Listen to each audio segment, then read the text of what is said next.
Okay, so the purpose for today is to check out how you can deploy your application to App Engine. An App Engine is a service or a product offered by Google Cloud Platform. And it is this kind of platform as a service kind of product. And platform as a service means that as a developer, you are mostly concerned about your own application, and you do not have to worry about managing some server hardware or server configuration. So this is in contrast to so-called infrastructure as a service type of cloud product, which would be, for example, a virtual private server, where you rent basically empty computers from the cloud, which you then configure and manage and maintain all the time. So a platform as a service is where you are using an existing application platform to host your application, whatever that might be. So App Engine is a platform as a service kind of product. So it is quite easy thing to use, but yet powerful. So that's the reason why we are using it.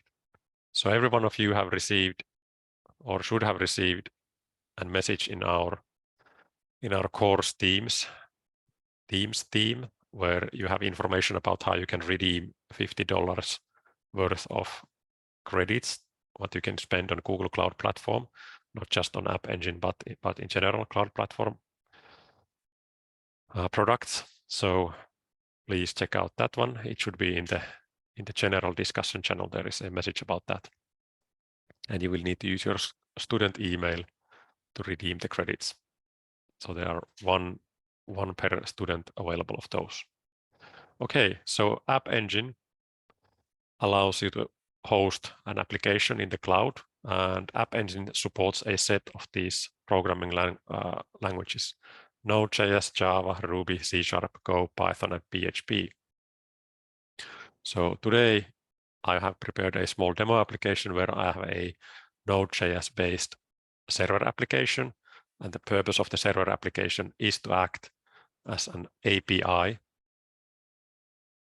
And then I have a React application, which is then the client application, and the React application will connect to the API application and request some data from there.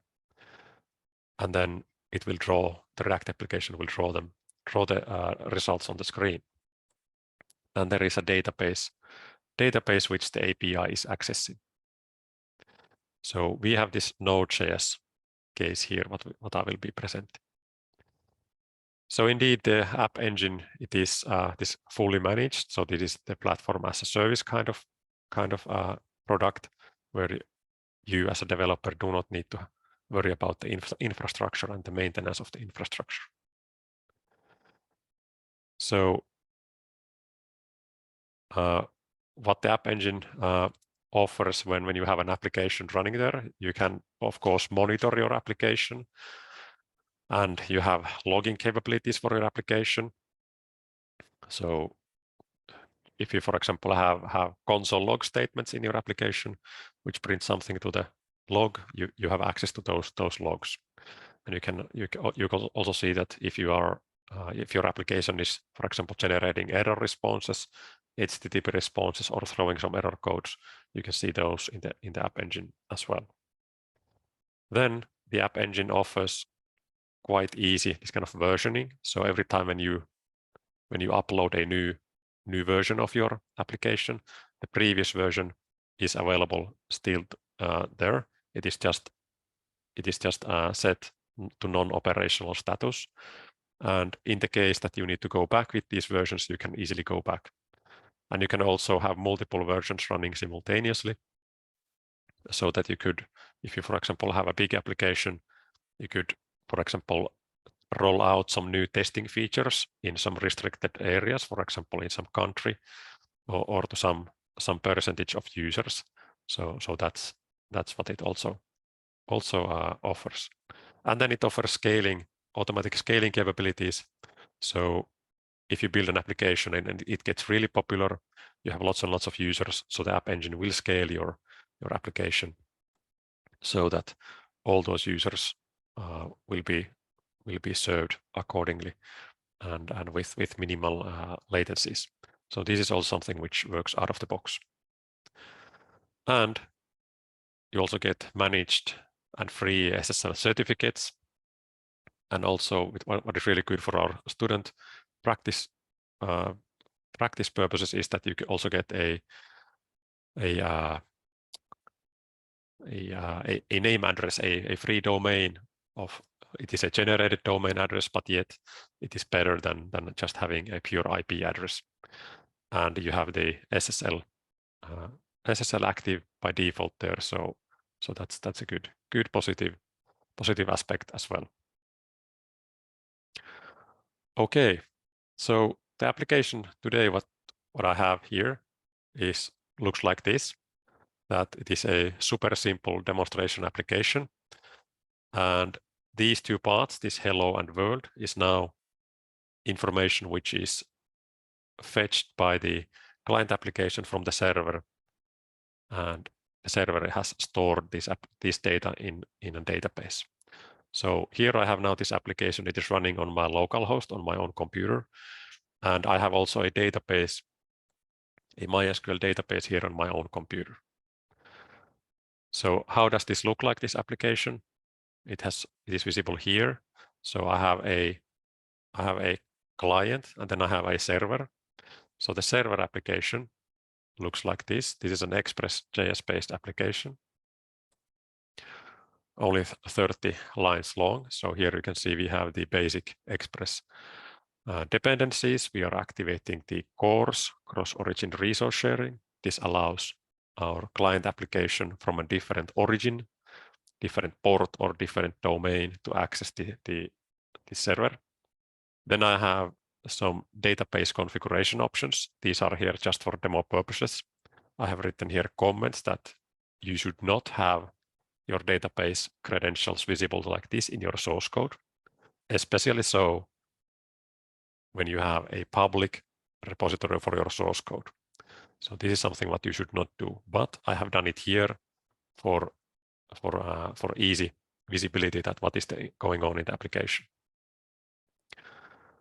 Then I am using here a database library called Knex. So this is kind of general purpose database library which works with multiple databases, for example MySQL and PostgreSQL and these kind of different SQL based libraries, databases.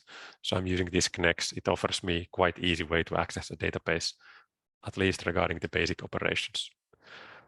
Okay, so I have two routes in my application. Here is the traditional hello world, which when I have a path which doesn't have any path information at all, so then it just returns the hello world text here. Then I have a second path or a second route for the path dp demo with get method. When this is requested, I will select everything from a table called example table. And here you can see this Knex being used. So it is this kind of object-oriented interface for a database. I don't have to write SQL commands as strings. But in any case, this is basically select star from example table. The same as that query. Here I get the results, and these are the results then. And then I simply start the server application in port, which has been defined here. So it has been fixed to port 3000. So if I go and send these requests to port 3000, localhost, I get hello world. And then if I send db demo, I get this JSON response, an array which has two objects. You can see here it's an array with two objects. So content hello and then content world. So this is the purpose of the API. And indeed, I have now here a local database that I'm using. Okay, so this is then the React application. So the React will simply fetch information from the API and then print out here the results. And this is the way how it looks like in source code. This has been created with the Create React App project, and it is a single file application. So here I have this app component function declared. I have a single state variable with the name data. I have set data function what I can use to update the data state variable. And then I have here the use effect hook, which is simply sending a fetch request, an HTTP request to my local host with the port 3000 and then the DP demo path. I get here the response. It is converted to JSON structure, and then the whole response data, the one which we just saw, the array with 2 objects, it is then stored to the state variable data with the setData method or function. And when the state variable updates, this component is re-rendered. And then here I have this data.map. So I basically loop over the whole content of the data state variable, and of every element I convert into this kind of JSX structure. So a simple div and then the value of the content. Here I have basically an if statement, a condition to check that if the data is undefined, then this is not executed. So this map is only executed when the data is defined. Okay, so this is the React application part.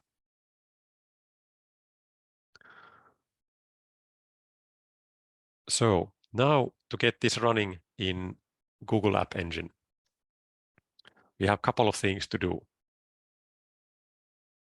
I've here prepared a list of steps what we need to do to achieve this.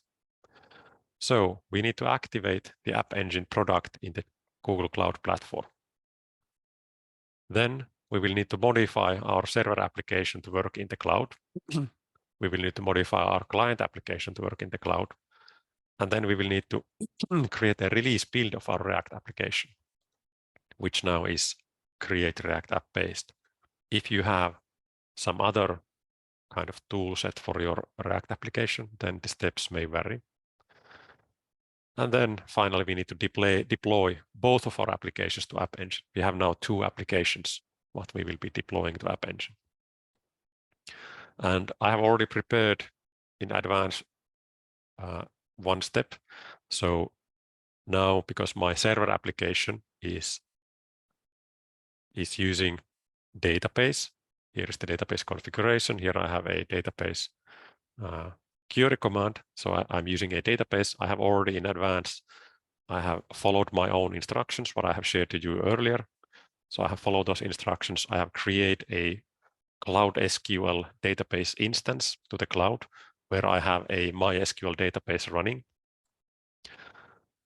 with the exact same structure and content what I have here in my own local machine. And I have done that by this SQL export file, or how do you say, command file. So this is the file what I have, what is the output when I export the database structure and contents from MySQL on my local machine. So here a database with this name is created. It will basically drop an existing table if it exists. It will create a new table structure called example table. So this is the table what I was reading in my code. It has these 2 fields, and then there is the data also being inserted there. So I have imported this SQL file to my Cloud SQL database. So that is ready to go. That is one step what I have already done in advance. So I will not be replicating that one here during this session. And the reason for that is that there is a certain delay in creating the Cloud SQL instance. It varies. It might be even 10 minutes or so. So I did not want to wait for that during this session, but that is ready. And because I have that ready, I have also created a project also to Google Cloud Platform. So Google Cloud Platform operates with the concept of these projects. Basically, that you should have one project per one application. So now when my application needs SQL database, I have created this Cloud SQL database instance inside this existing project.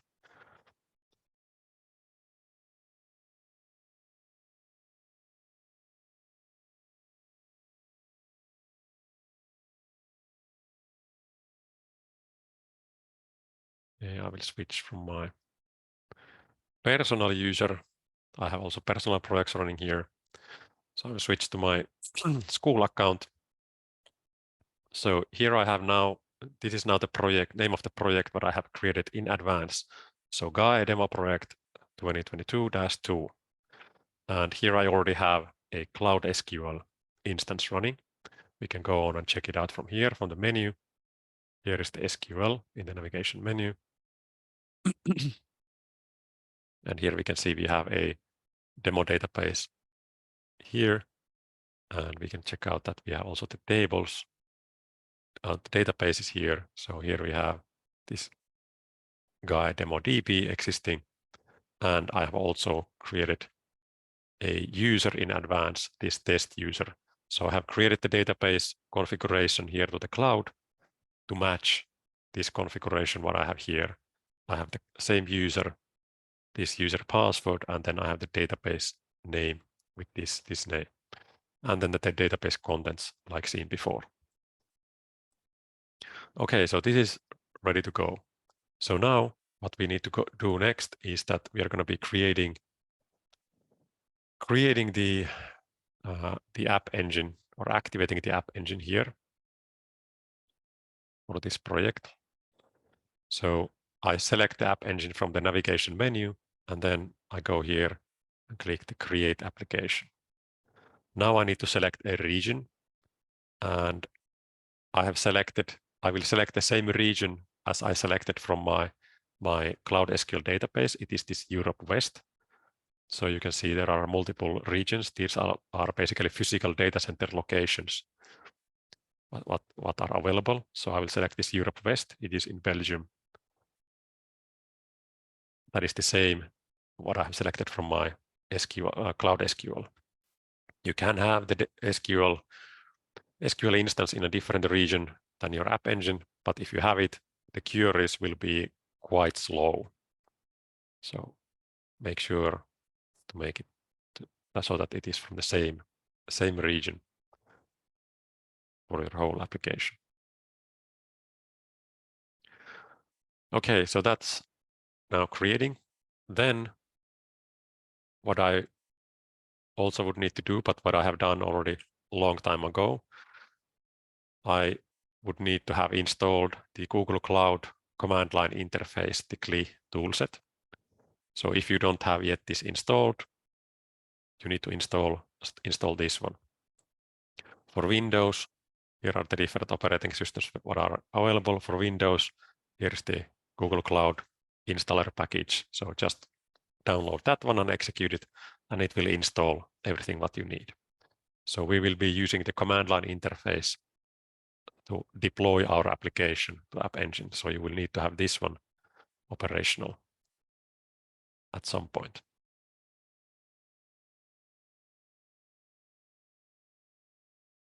Okay, so here now this is ready. Now it is asking that what kind of App Engine project we want to have. Do we want to have which one of these programming languages, and then which one of these environments. So App Engine has multiple environments. They have, let's see where would be good documentation about this. Here, choosing the right App Engine environment. So the App Engine has two kinds of environments. It has the standard environment, and then it has so-called flexible environment. So the standard environment supports those languages what were already shown, and those languages are locked to certain versions.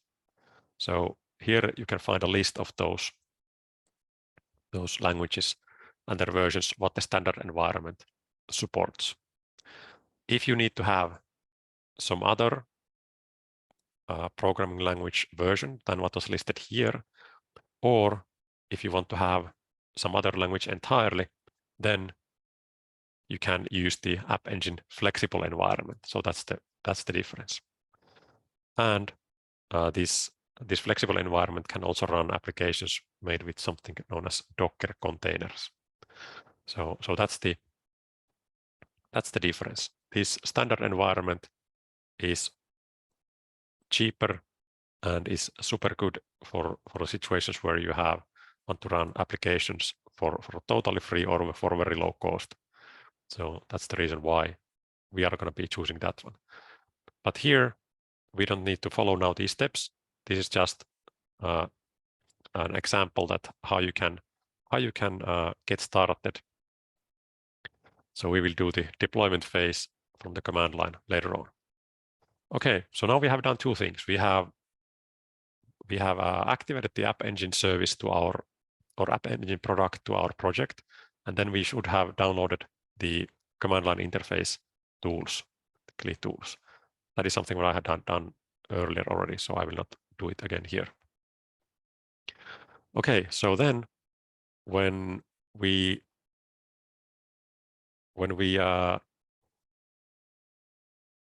want to start to use the command line toolset,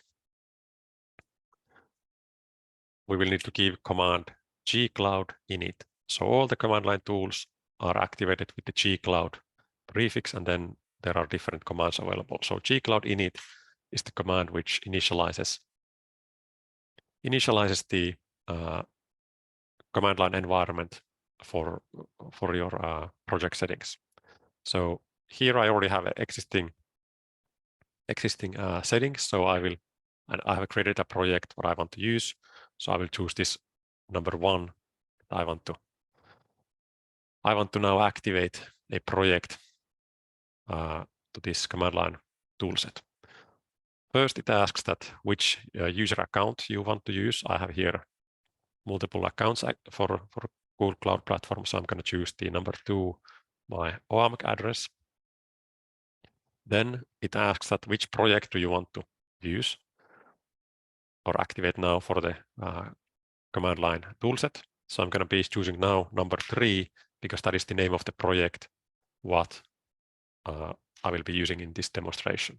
So Guy demo project 2022 and then -2. So number 3, check that. Do you want to configure default compute region and zone? Yes, no. Well, we might just as well do it. Here it again asks that what is the default region where the products will be set. So I will be choosing here this option number 17, Europe West 1B. That is again the same where I have created my cloud database, but there are other options here as well. So let's select option 17.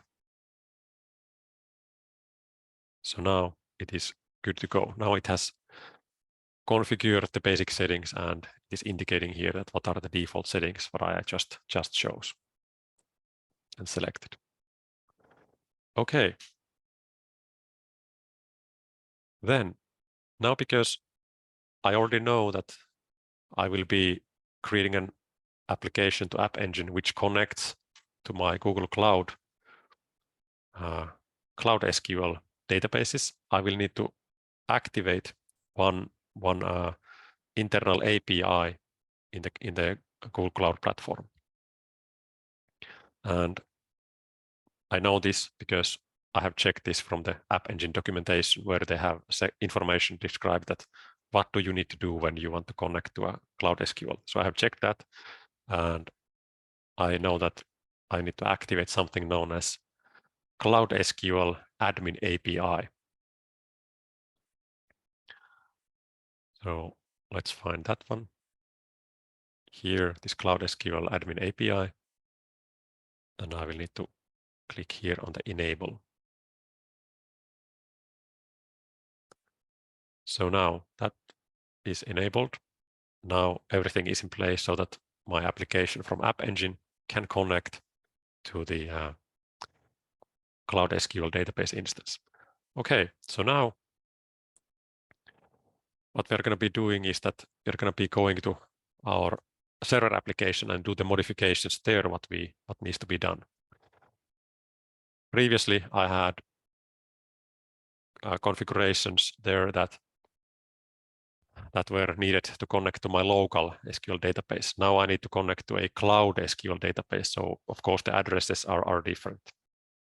Then I will need to have some instructions for the app engine that how should the app engine start my application in general, and then I need to do also something for the port. Previously I have hard-coded that it is the port 3000 where the server application starts, but now when we are running application in the cloud, in the app engine, we need to respect the port settings of that environment. So these things are now what need to be done. So let's begin from the last one. So from the port settings. So here I have the port 3000. I cannot use this port 3000. If I leave this like this, the application will not start. So the app engine will not accept that one. Instead, what I need to do is that I will need to use the port what is given to this application. And the app engine gives the port through something known as environment variable. And I can read environment variables from global variable called process.env, and then from the env I can read value port.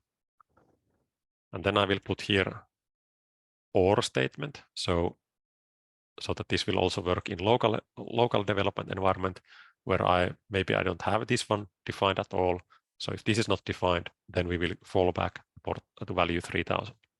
But if the environment variable port has some value, then we will be using that one. Okay, so that's something what we need to set. And then now when we have a node-based application, I will use the command line interface of the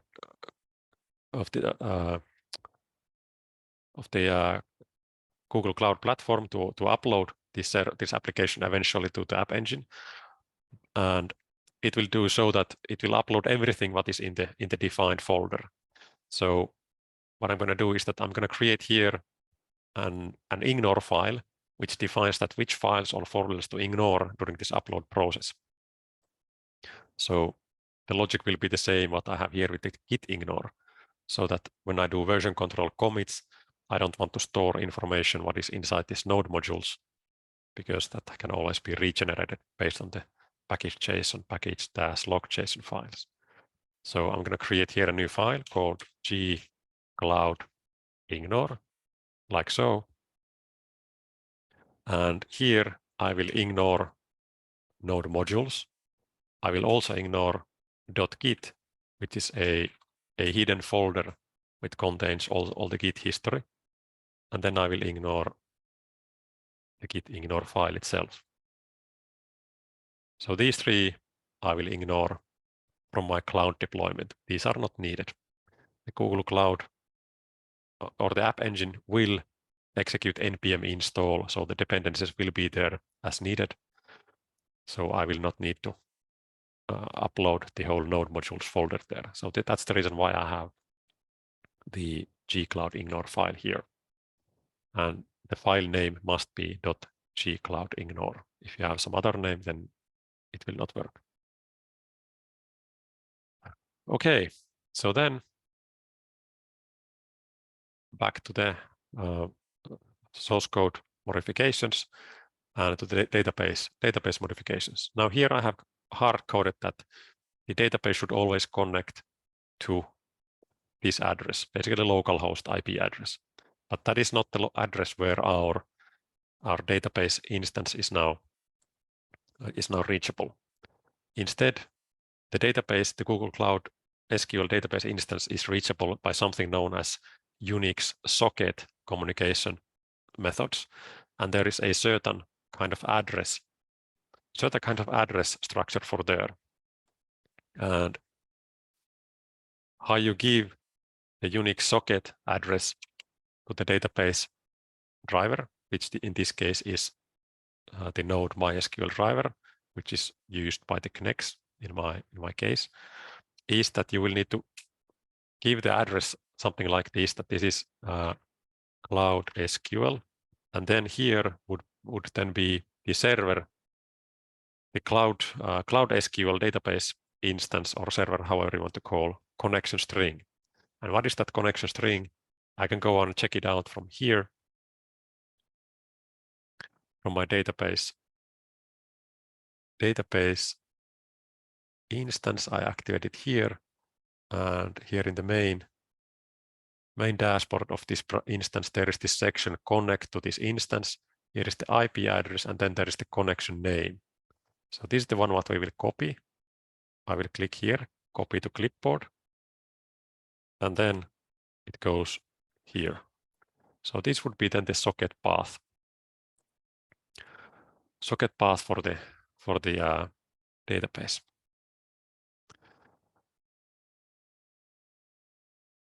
Okay, but now we cannot have here two basically addresses where to connect. We have the host and then we have the socket path. So we need to choose that when we are in let's say local environment, we can use this one. Then when we are in the app engine, we will need to use this one, but both cannot be active at the same time.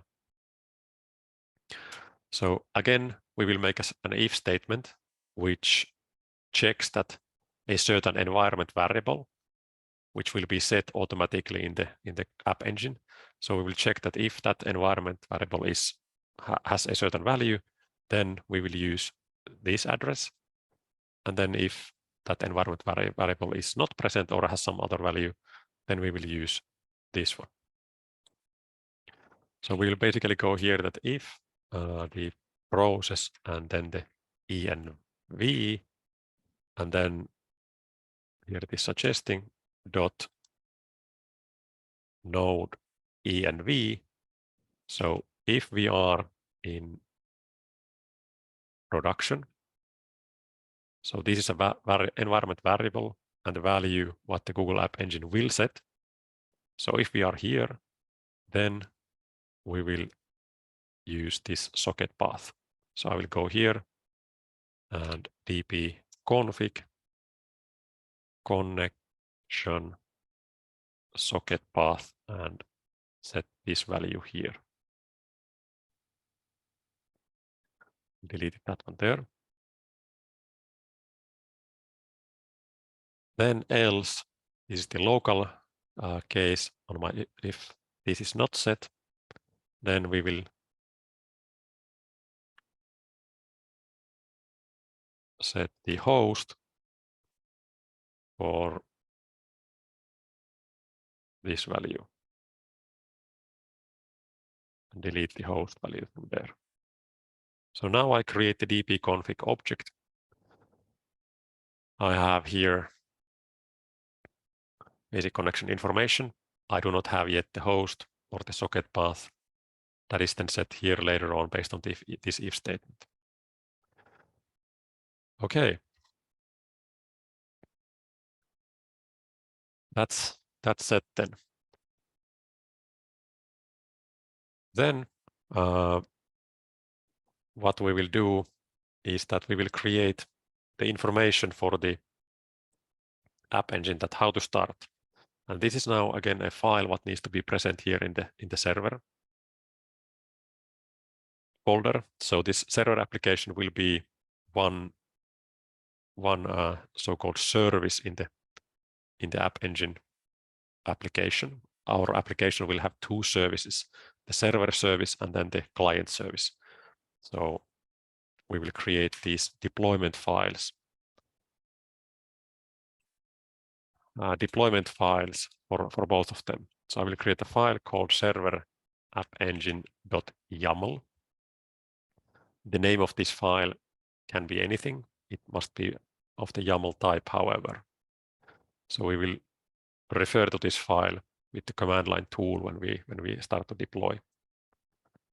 And the App Engine documentation describes that what kind of information you can have here. So what we will have here is that we will have information that which programming environment we are going to be using. What is the runtime? We're going to be using Node.js version 16. Then we will need to name our service. What will be the name, what the service will be known as in the app engine. I'll use server. And then if we would like, we could declare some custom environment variables here. So for example, what might be a good practice is that instead of hard coding the database path here, it might be a good idea to put the database path information as an environment variable, just so that it is easy to locate afterwards, especially in the case that if you are using it in multiple locations. So let's do that. So I'm going to create an environment variable called Google App Engine API socket, for example, like this. And now I will take this value, what I put here, and put it here. Now when I cut that value from here, now I need to read it from the process.env, and now the environment variable, what I will be using will be this one, Google App Engine DB socket. This is a variable what I have decided by myself. So now it is there. So using the DB connection in the environment variable is a good idea. If not for anything else, then just for that purpose, that if you are using the connection string in multiple locations, then you can find it. Or if you have a large number of files in your project, like in real project you usually have, it's quite cumbersome to start to dig those files to find that where is the database address defined in the first place. So a good practice is to put it into, for example, as an environment variable. So that we have done here now. Okay, so that's it. So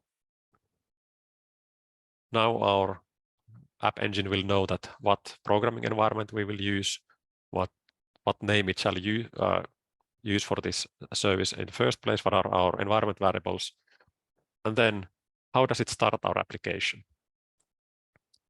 That is something what we will need to give information here in the package.json. So the Google App Engine will try to execute npm run start. And with the npm logic, if you have npm run something, the npm will try to find it inside the package.json, inside the script section. So let's define here what is the start command. It is node index.js. And it is index.js because index.js is the name of our file where our application starts. If our application name would be, for example, or the file where the application starts would be, for example, server.js, we would have here node server.js. Okay, so now App Engine has everything in what it needs to operate our server application. Now we need to move on to the client application. We will need to create the same kind of YAML file for the client as well, and then we will need to put now correct connection strings for our client as well, because our client here we have currently hard coded this local host to the that is this as a string where the connection will go. So that is something what we will need to modify as well. So, and we will give this connection information again through the environment variables. So here into the client root directory, I will create here a file called env.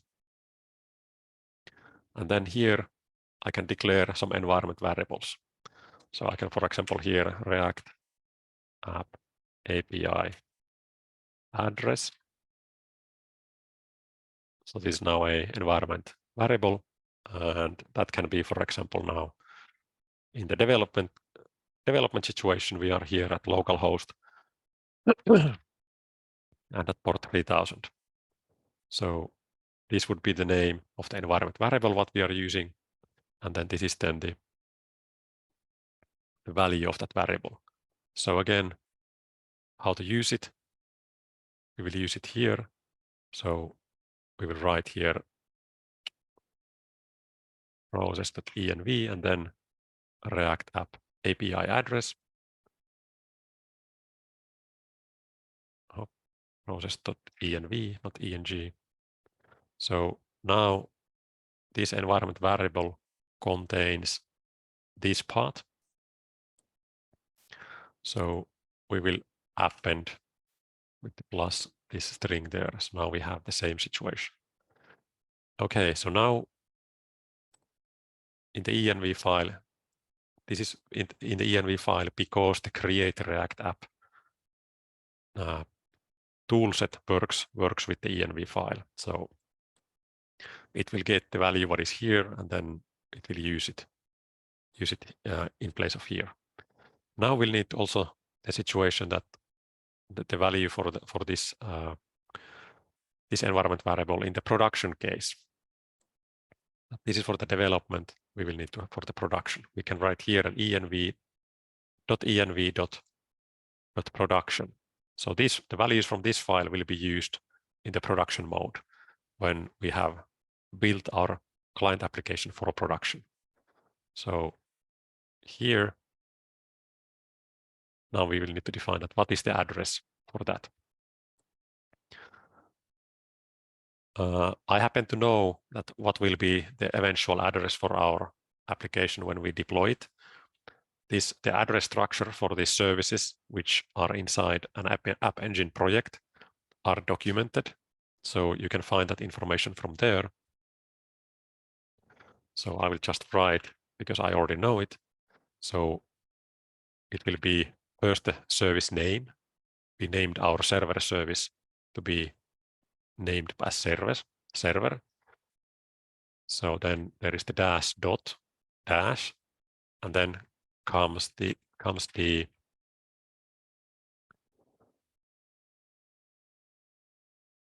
name of the project, and then comes a real dot evidr.apps.com. So this is the path which the App Engine will use for our server service. So here is the name of the service. This is the name of our project. This information will be seen later on when we have deployed it, but I know that this will be the path. Hopefully I did not make any mistake. If I made a mistake, then I will need to fix it here. Okay, so now we have values for this React App API address environment variable in the production environment and also here in the development environment. And I have put that environment variable in use everywhere where I'm making these HTTP requests. So now I know that those address should work. Okay. So how will this client application be built? It is so that I go to the client, I will execute npm run build. So npm run build is a command offered by the create React app as a default, and this is used to build a production version of the application. And the outcome will be static files. It will be HTML, CSS, and JavaScript. So static files, which you will need to host just as the same as you would host a regular HTML file, some regular HTML files. That's the reason why, for example, here there is this that you may serve it with a static server. So this is that if you want to serve this production mode here on your own computer, meaning that you want to start a web server, it offers here the serve. But now we will deploy the static content to the app engine so that the app engine will act as our server and host our content. So where is our content then? When we execute this npm run build, the content will appear here in the build folder. So this is a folder which does not exist in your project unless you have executed the npm run build command. So here are all the files. Here is the index.html, and here are the static assets, the JavaScript. So here is now the React application and in all its content. So when we want to deploy our React application, we will need to deploy everything inside this build folder and nothing else. And because of this, we will again create this gcloud ignore file where we can again or give information that what content in this folder we do not want to deploy to the app engine. So most certainly it is Node modules. So we don't need to have this one. You can have here thousands of files. So needlessly copying these will take time and possibly a lot of time. So we don't want to copy those at all when we deploy. So we want to ignore those. Then we want to ignore here everything inside this src folder because that's the source code. What we don't need it. We have our build version here in the build folder. Then same thing for this public folder. We don't need this one. We can ignore that. And we don't need the possible Git folder here. And we don't need the Git ignore file either. Everything else we should have in place. Well, you could possibly ignore also these env files because that information will already have been used in those in the build phase. But this is the most important, this Node modules. That's the one which you should definitely ignore in your gcloud ignore file. Okay, so one more step remains, and that step is to write a similar YAML file, what we did here for the server. Now we need to do it for the client. So let's do that. I'm going to name it here client app engine YAML. Okay. Runtime. Now for the server we used the node. Now for this, because this is now going to be hosting static content, so we basically need to have a static server. In advance, I have checked from the Google Cloud App Engine documentation that the way to do it is to use Python version 3.9. Then we will need to have here service name. Every app engine project will need to have at least one default service. So we name this client to be our default. Then we will need to write something known as handlers. Handlers is a definition what can be used to define that when there is a request to certain path or to certain file, where should that file be retrieved from? Which file should be offered? So we write here URL when there is a request to this path, this empty path, then we will offer these static files from our build folder, and there is the index.html. So we are now saying that send this index.html from here, so it is this file, when there is a request to this empty path. Then we set the other settings, because there will be requests for our static assets, the CSS and JavaScript. The HTML file will have links to those. So we will define here with this kind of expression syntax that for anything else, that if there is any file or any path being requested, then what we will do is that we will offer them from the build folder. And then we will upload,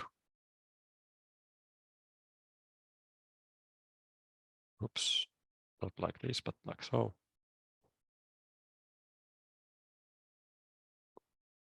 All files. Okay, so with this handler configuration, we basically have the outcome of a web server which hosts static content, meaning that we have no application which to execute. When there is a request to some file, that file will be delivered directly as a response.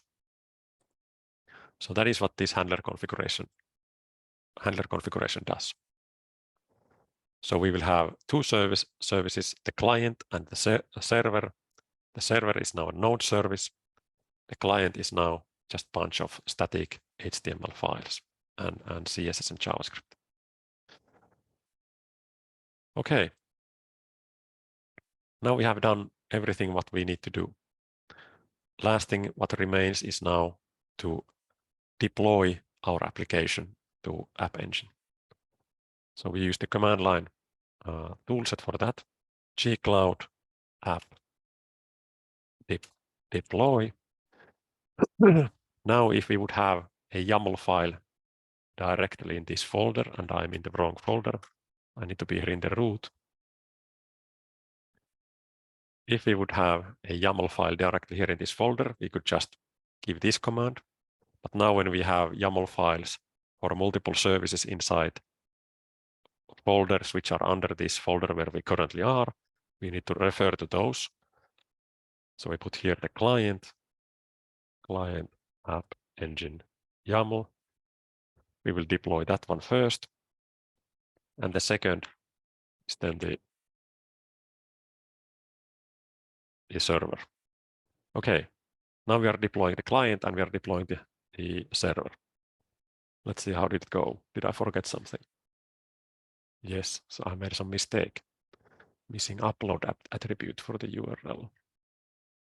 Okay, yeah, I have forgotten something. So here should also be the upload directive. So upload same index.html. Okay, let's try again. Okay, so now it says services to deploy. It will deploy the default service, which is now from the client. It will go to this URL. It will deploy the server service to this address here. So let's see. Yes.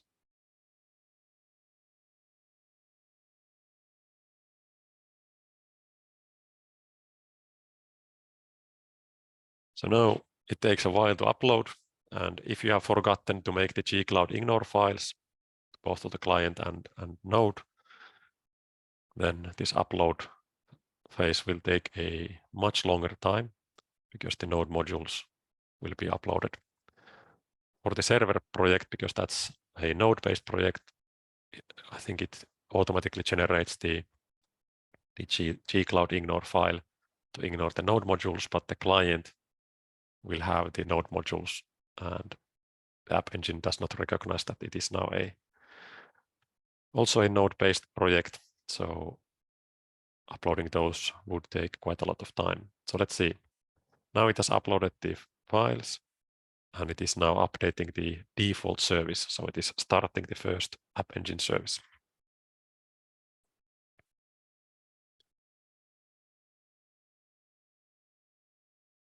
We need only to wait for the service update to finish. We can see here, do we see some activity already the App Engine panel. No, not yet. Here are some notifications, nothing yet there. So let's see how long does this take.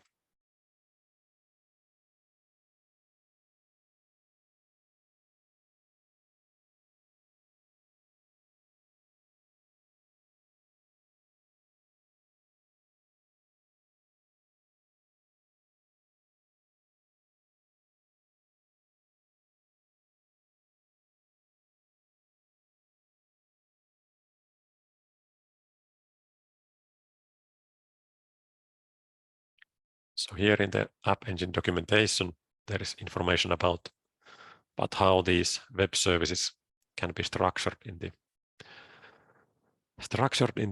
App Engine, and here it describes about this YAML file. The default name is app.yaml.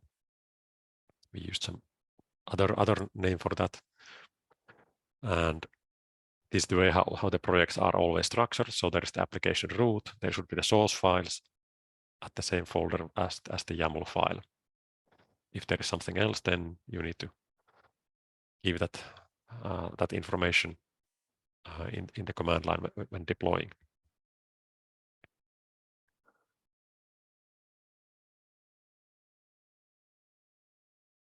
Okay, now there is some problem. Invalid runtime node 16 specified.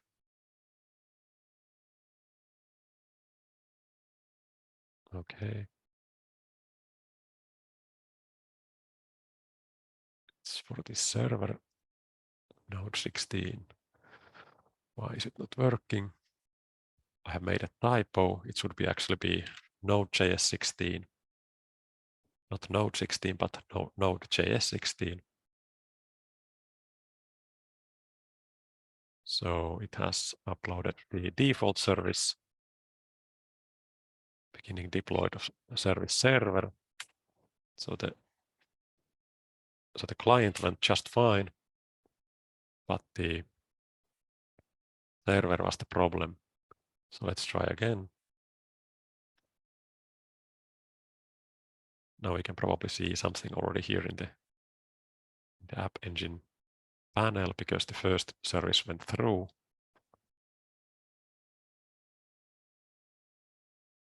You don't have permission. It has forgotten my account.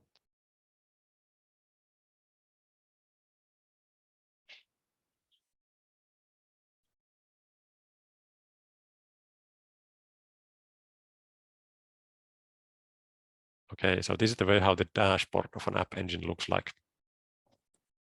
Looks like when it has been deployed. So usually here you could see a summary of the data. So requests, latencies, and so on. You could see here the summary of your billing, and then the current load and what kind of errors have been received or made by the application. The server is still updating. Here we have now a public link to our default service. So if we click here, here is already our React application working. It cannot access the database, I mean the API, because we don't have yet that service running. You can see here the request for the DB demo is failing. It is still being created, this server service. But now we can already see that our this client deployment went okay. Let's see how long does the server service update take.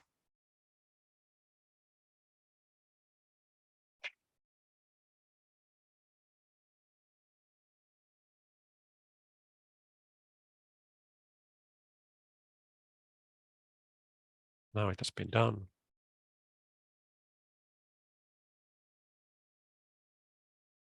Configuring the network. Okay, now the server has been completed. Let's see. And there we have hello world. Now it is working. Here are the requests now passing passing, and we are getting good responses. So the application is fully working. Okay, so that concludes our App Engine demonstration. So to recapture the steps, what we needed to do, we needed to activate the App Engine in the Google Cloud Platform.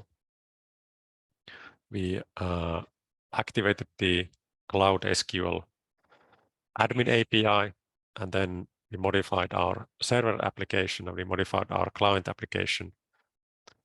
We created a release build of our React application with the npm run build, and then with the command line tool, we deployed the client and server application to App Engine, and now they are both running there. We can see them here. Now we probably have some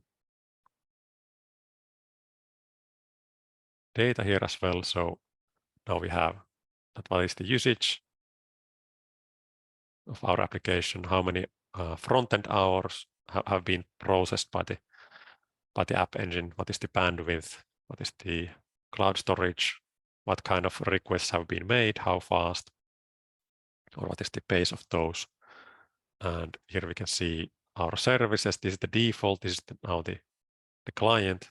Then we have here the server. It's not yet showing any data, but it will appear later on. Here we could see our different versions if we would have multiple versions. So they are time-stamped. Of the default service, we already have here two versions. We have deployed this twice. So this is the earlier, this is the later one. This 100% shows here that 100% of the traffic is being directed there.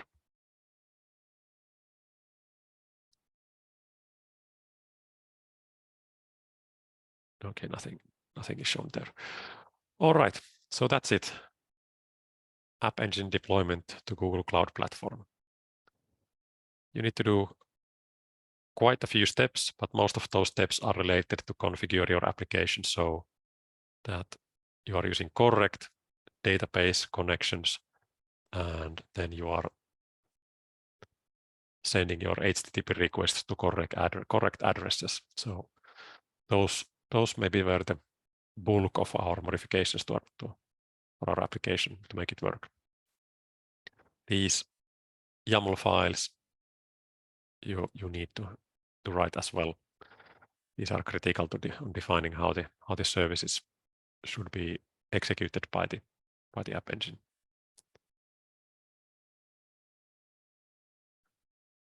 So, do you have any questions at this moment? If not, you can also ask later on.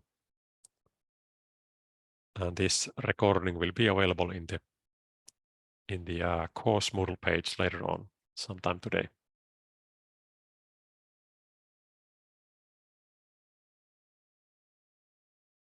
Okay, no questions. So thank you for participating and have a nice day.